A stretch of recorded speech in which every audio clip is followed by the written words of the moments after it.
तीर्थ यात्रा कर्तव्य। तीर्थ यात्रा करो किसी पवित्र शहर में, गंगा जलेश्वर भवती, जहां गंगा का पवित्र जल मौजूद हो, ऐसे शहर में चले जाओ जहां गंगा का पवित्र जल मौजूद हो। हाँ, आगे का मतलब बड़ा अजीब है, वो समझना पड़ेगा। स्नान कर्तव्य, उसमें डुबकी लगाओ ताकि तुम्हारे पाप मिट जाएं। ये चीज समझने की है। कृष्ण जी कह रहे हैं पांचवी चीज तीर्थ यात्रा करो, यानी अपना शहर छोड़कर किसी पवित्र शहर चले जाओ, गंगा जलेश्वर भवती, जहां गंगा का पवित्र जल मौजूद हो। स्नानम कर्तव्य, उसमें स्नान कर लो। इसी वजह से हिंदू भाई गंगा में डुबकी लगाते हैं ताकि पाप मिट जाएं। चाहे कितने गुनाहगार हो, एक डुबकी लगाओ, पाप धुल गए। जबकि इसका मतलब यह है किसी ऐसे शहर में चले जाओ जहां गंगा का पवित्र जल मौजूद हो, जहां पानी ऐसा मौजूद हो, और उसमें डुबकी लगाने का मतलब यह कि उस शहर में चले जाओ, गंगा जल में पवित्र शहर में चले जाओ का मतलब यह है कि मक्के में चले जाओ, और डुबकी लगाने का मतलब यह है कि मक्के में दाखिल हो जाओ, यानी हज करो। हमारी हदीस कहती है, नबी अकरम ने फरमाया कि जब कोई हज के मैदान में, अरफात के मैदान में जब हाजी हज करता है और कहता लब्बैक लब्बैक अल्लाहुम्मा लब्बैक, तो गोया कि उसने अपने गुनाहों से अपने आप को पाक व साफ करा लिया है। फरिश्ता आवाज देता है, आए हाजी, आज तुझे अल्लाह ताला ने गुनाहों से बिल्कुल ऐसे पाक व साफ कर दिया जैसे तू अपनी माँ के पेट से आज ही पैदा हुआ है। धोबी की भट्टी में जिस तरह कपड़े का मेलू कुचैल साफ हो जाता है, उसी तरीके से तेरा भी, तेरे गुनाह सब मिट गए। अय हाजी, अपने शहर जाने के बाद, अपने मुल्क में जाने के बाद अपने गुनाहों से फिर से अपनी जिंदगी को काला और सियाह न कर लेना। तो तीर्थ यात्रा का मतलब यह है कि हज कर लो, पवित्र शहर चले जाओ, वरना डुबकी लगाने से गुनाह माफ नहीं होते हैं। माफ करना, अगर डुबकी लगाने से गुनाह माफ होते और पाप मिटते तो वो फिल्म न बनती, और वो फिल्म में ये गाना नहीं बनता। अगर ये गाने में थोड़ी बहुत भी झूठ होता तो सेंसर बोर्ड उस गाने को पास नहीं करता। वो गाना आज तक चलता है, राम तेरी गंगा मैली हो गई, पापियों के पाप धोते धोते। राम की गंगा भी कभी मैली हो सकती है? नहीं।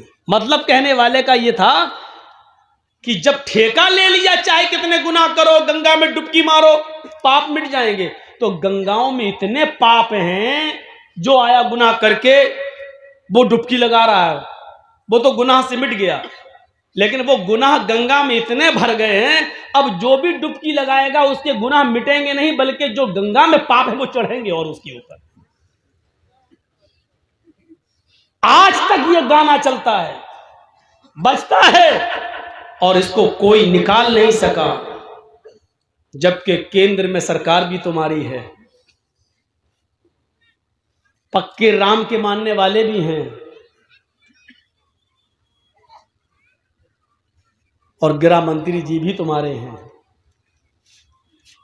सुप्रीम कोर्ट के जज जब उनके अंडर में हैं, तो फिल्म भी दुनिया से ये गाना निकालने में उनको टाइम ही कितना लगेगा, लेकिन आज तक नहीं निकाल सके, क्योंकि इसमें सच्चाई है,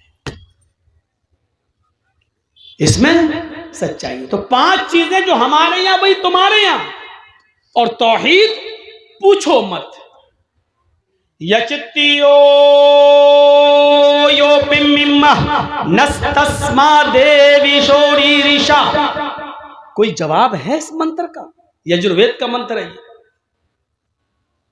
यचित्ति, याचना के माना भीख मांगना, संस्कृत में यचित्ति इंपरेटिव सेंटेंस है, मांगो, यो उससे, यो इसमें इशारा बईद के लिए 2 बार आ रहा है। यो यचित्ति यो मांगो उससे, वही है देने वाला। देखिए, यचित्ति यो मांगो उससे, वही है देने वाला। पिम्मिम्मा, वही तुम्हारी झोलियां भर सकता है, वही तुम्हें सब कुछ दे सकता है। और इसके आगे तो खुलकर नस्तस्मा देविशो, नस्तस्मा देविशो, नहीं दे सकता है कोई भी देवी देवता, रीरिशा कुछ भी, उसके अलावा तुम्हें कोई भी देवी देवता कुछ भी नहीं दे सकता। और क्या चाहिए? इससे ज्यादा खुलकर अब क्या कहें? मांगो उससे, वही है सब कुछ देने वाला, उसके अलावा कोई भी देवी देवता तुम्हें कुछ भी नहीं दे सकता। इन्नल्लज़ीना तदऊना मिन दूनिल्लाहि लन यख़्लुक़ू ज़ुबाबन वलव इज्तमऊ लहू व इन यस्लुबहुमुज़्ज़ुबाबु शयअन ला यस्तनक़िज़ूहु मिनहु। अल्लाह को छोड़कर तुम जिनको पुकार रहे हो, अल्लाह को छोड़कर तुम जिनके पास जा रहे हो, अल्लाह के अलावा तुम जिनसे भी बेटा बेटी मांग रहे हो, अल्लाह के अलावा जिनसे भी तुम मदद की गुहार लगा रहे हो, लन यख़्लुक़ू ज़ुबाबन, वो सब मिलकर एक मक्खी भी पैदा करने की ताकत नहीं रखते, वो सब मिलकर एक मक्खी भी पैदा करने की शक्ति नहीं रखते। व इन यस्लुबहुमुज़्ज़ुबाबु शैअन, अगर मक्खी उनसे थोड़ी सी कोई चीज लेकर छीन कर चली जाए तो ये सब मिलकर उस मक्खी को पकड़कर, मक्खी जो चीज लेकर गई उससे वो चीज वापस लेने की भी ताकत नहीं रखते। जो एक मक्खी से चीनी शक्कर का एक दाना तक छीनने की ताकत नहीं रखता है, वो तुम्हें क्या देगा और तुम्हारी मदद क्या करेगा? अल्लाह ने यहां पर लाकर उस मंत्र को जीवित कर दिया है और कह दिया है कि देखिए हिंदू धर्म की तालीम भी यही है, ये किसी नबी की तालीम रही है। नस्तस्मा देवी शोरी ऋषा, उसके अलावा तुम्हें कोई कुछ भी नहीं दे सकता। लन यख़्लुक़ू ज़ुबाबन, एक मक्खी भी पैदा नहीं कर सकता खुद। व इन यस्लुबहुमुज़्ज़ुबाबु शैअन, मक्खी कुछ लेके चली जाए तो वो छीन भी नहीं सकता। अब सुनिए, हिंदू धर्म में 33 करोड़ देवी देवता हैं, रोजी देने वाला अलग, बारिश बरसाने वाला अलग, पैदा करने वाला अलग। जो 3 बड़े बड़े खुदा माने जाते हैं हिंदू धर्म में, वो 3 हैं बड़े बड़े, ब्रह्मा, विष्णु, महादेव। ब्रह्मा दुनिया का बनाने वाला, ये है क्रिएटर।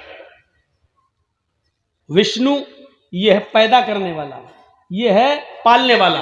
विष्णु ये परवरिश करता है, पालता है, रोजी रोटी देने वाला। और महादेव यानी शिव ये है मारने वाले, ये हैं मारने वाले। लेकिन ऋग्वेद क्या कहती है? अहम ब्रह्मा अस्ति, अहम शिव अस्ति, अहम विष्णु अस्ति, अहम सूर्य अस्ति, अहम चंद्र अस्ति। मैं ही ब्रह्मा हूं, ये लीजिए, मैं ही ब्रह्मा हूं, मैं ही विष्णु हूं, मैं ही शिव हूं, मैं ही क्रिएटर हूं, दुनिया बनाने वाला मैं ही हूं। अहम विष्णु, मैं ही परवरिश करने वाला हूं, पालने वाला हूं। अहम शिव अस्ति, मैं ही मौत देता हूं। अहम सूर्य अस्ति, मैं ही सूर्य हूं। अहम चंद्र अस्ति, मैं ही चंद्रमा हूं, यानी रात निकालने वाला और दिन निकालने वाला भी मैं ही हूं। ये सब मेरे हुक्म के बगैर नहीं होते हैं, ये सब मेरे कंट्रोल में है। मानते रहो, तौहीद ये है, तौहीद ये है। न काष्ठे अस्ति न पत्थरास्ति, उस ईश्वर को न लकड़ी में ढूंढो न पत्थर में ढूंढो, वो ईश्वर है, उसको न लकड़ी में ढूंढो न पत्थर में ढूंढो। ओम निराकारम अस्ति निराकारम अस्ति, वो ईश्वर निराकार है, उसका कोई आकार ही नहीं, उसकी कोई शक्ल बना ही नहीं सकता है। लैसा कमिस्लिही शैउन, उस अल्लाह की तरह कोई चीज है ही नहीं है, उस अल्लाह की तरह कोई चीज है ही नहीं। ये लीजिए तौहीद हमारे हिंदू भाइयों के अंदर भी यही है। वला तदउ मिन दूनिल्लाहि मा ला यनफउका वला यज़ुरुक, इसी को कुरान ने कहा है वला तदउ मिन दूनिल्लाह, अल्लाह को छोड़कर तुम किसी और को मत पुकारो। माला यनफउका वला यजुर्रुक, वो तुम्हें नफा और नुकसान नहीं दे सकता है। नफा और नुकसान का मालिक कौन है? अल्लाह रब्बुल आलमीन। ये तौहीद है हमारे हिंदू भाइयों के हमारे हिंदू भाइयों के यहाँ। आइए एक चीज और बता दें, इसके बाद दूसरी चीज नमाज। नमाज का एक तकाबुल करते हैं, नमाज कहाँ है? अभी तो सजदा बता दिया, साष्टांग, लेकिन नमाज भी है हिंदू भाइयों में। नमाज क्या है? श्रीमद् भागवत गीता अध्याय 6 और मंत्र नंबर 10।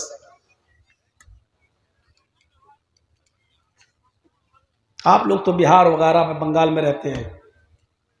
इन मंत्रों को मैंने अयोध्या में भी पढ़ा है, जबकि अयोध्या पंडितों के मामले में सबसे आगे है। और आप तो जानते हैं कि मेरी खास तौर पर मेरी तकरीर के मंत्रों को बड़े उछाल कर पेश किया जाता है, और मैं बोलता कुछ हूं और हेडिंग कुछ और बनाई जाती है। यूट्यूब जब आप खोलेंगे और मेरी तकरीर देखेंगे तो आप हेडिंग देखेंगे, मौलाना को मोदी ने दिया अवार्ड, लेकिन जिंदगी में हमने मोदी को ओरिजिनल में शक्ल तक नहीं देखी। ये झूठ से पैसा कमाने वाले यूट्यूबर आपको बहुत मिलेंगे। उसकी शक्ल रियल में नहीं देखी, तस्वीरों में देखी, और अल्लाह करे कि ना देखूं रियल में।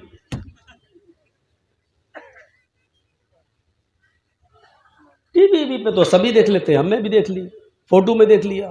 कल देखा वो फेसबुक पे किसी ने डाला, फोटो डाला हुआ था, कुत्ता उसको नोच रहा था, और फिर नीचे डाल के उस पर पेशाब भी कर दिया था। ये कल की बात है, कल ही मेरे फेसबुक पे किसी ने डाला। तो वो होता है, चलता है, तस्वीर है, कुछ भी कर सकता है तस्वीर के साथ। कायनात में अगर तस्वीर कुशी से और तस्वीर से अगर कोई बचा है तो वो हस्ती है हमारे नबी जनाब मोहम्मद रसूल। अगर आज नबी अकरम की तस्वीर होती तो ये दुश्मनान इस्लाम कितनी तौहीन करते। अगर आज अल्लाह के रसूल का फोटो होता तो कितनी तौहीन करते, कैसे निकालते, कैसे कुत्तों के सामने डालते, कैसे खींचते। अल्लाह तेरा शुक्र है कि तूने हमारे नबी जनाब मोहम्मद रसूलुल्लाह सल्लल्लाहु अलैहि वसल्लम को दुश्मनान इस्लाम की इन भयानक चालों से तूने महफूज फरमाया। तो मेरे भाइयों, श्रीमद् भागवत गीता के अध्याय 6 और मंत्र नंबर 10 देखिए। योगी युज्जीत सततमात्मानं रहस्य स्थिता एकाकी अच्युतात्मा निराशीर परिग्रह। इसमें पहला ही शब्द योगी आया है, लेकिन आप लोग यूपी वाला योगी मत समझना। ये श्रीमद् भागवत गीता वाला योगी है, और यूपी वाला योगी नहीं है, ढोंगी है। दोनों में फर्क है। योगी युज्जीत सततमात्मानं रहस्य स्थिता। ईश्वर की जब पूजा करो तो योगी बन जाओ। योगी